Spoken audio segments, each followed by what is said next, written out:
Hello, fabulous second graders. My goodness, you've been learning so many different kinds of spelling while we've been doing our words that hopefully they're helping you to read better overall, like with your AR books or reading books that you want to read outside of school. Your words this week are going to have the plural endings. So for plurals, we've got, and teachers, I'll put this on the Edmodo folder for this story. We've got the plural S and the ES. So we'll add the S when the word ends in an unvoiced consonant. Unvoiced means it's a quiet sound. We'll add the S and we'll say the Z sound when the word ends in a voiced consonant or a vowel sound. We'll add the ES and it'll say S, two separate sounds, when the word ends in a X, like the X, the S, Ch, Sh, or J. And we'll add the ES and it'll say the Z sound when the word ends in a Y, and we'll work on when to drop the Y, change it to an I, and add ES. I have a different card for that rule. So we've got to know what the base word ends with, so we know how we're going to add the plural sound. So we're going to do the base word. The first one's going to be note.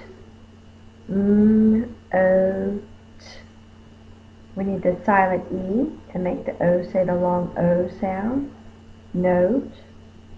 You want to show the silent E jumps over the T and makes the O say the O sound. Note.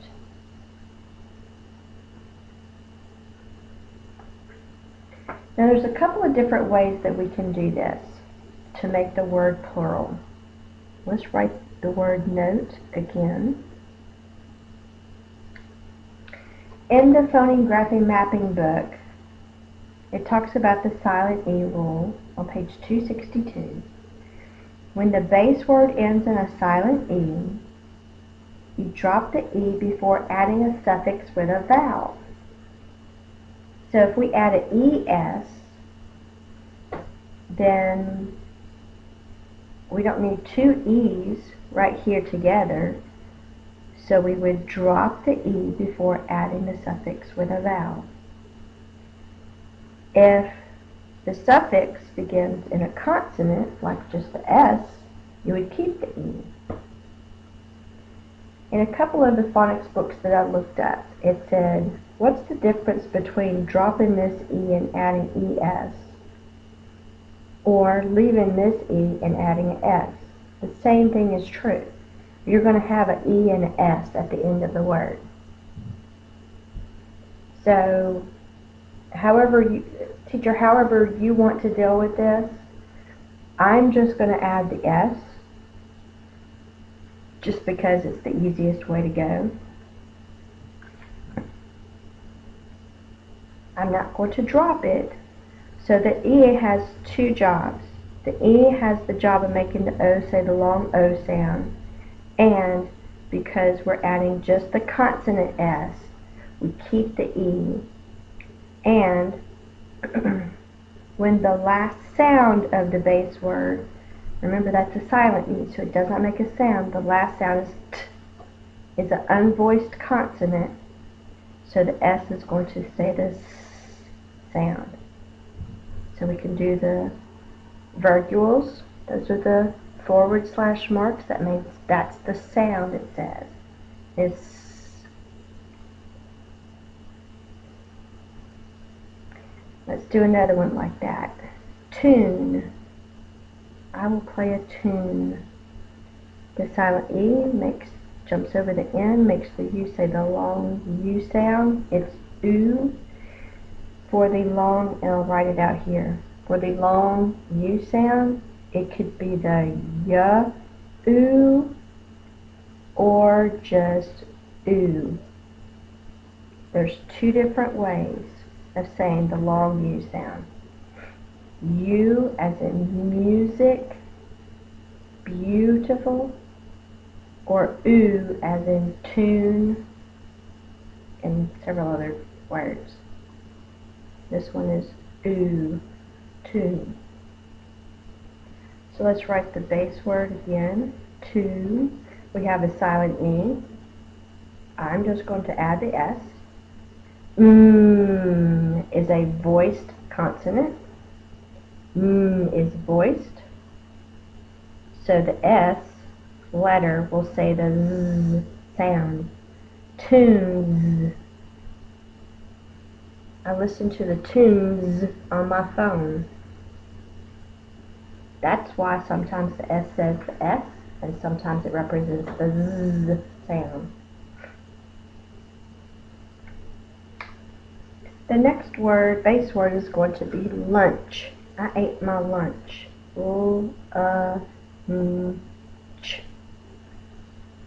Lunch. Now let me go ahead and tell you an extra phonics rule right here.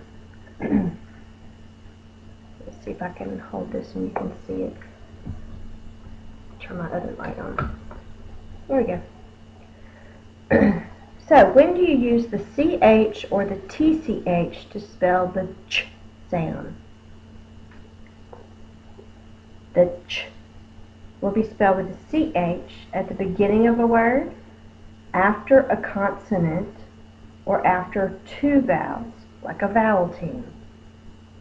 You'll use the TCH to represent the ch sound at the end of a word or syllable if there is a single short vowel directly before it. So the ch is following a consonant. So it's going to be spelled with a CH. And the next word, it's going to be following a single short vowel. So that's why we're going to spell the other word with a TCH.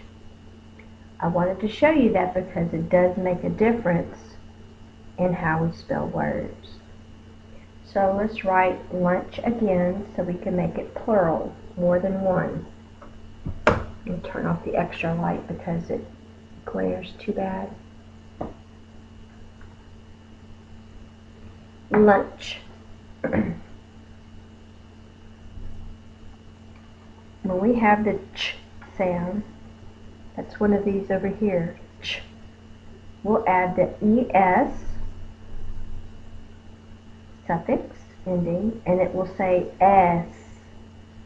S. Lunches. So put the breathe on the top, the little short mark on the top of the E, so that you remember that it does say S. Lunches. The next word is going to be switch. Ch. Following a single short vowel will be spelled with a TCH at the end of a word or syllable. TCH.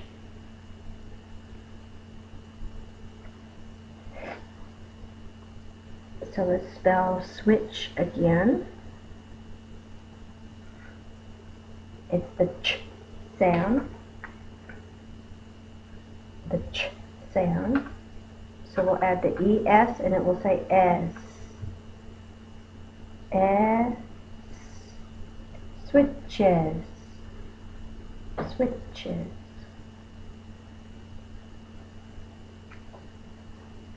I'm going to stop the video for now and then we'll go to a different pattern because I don't want to make this video too long for you.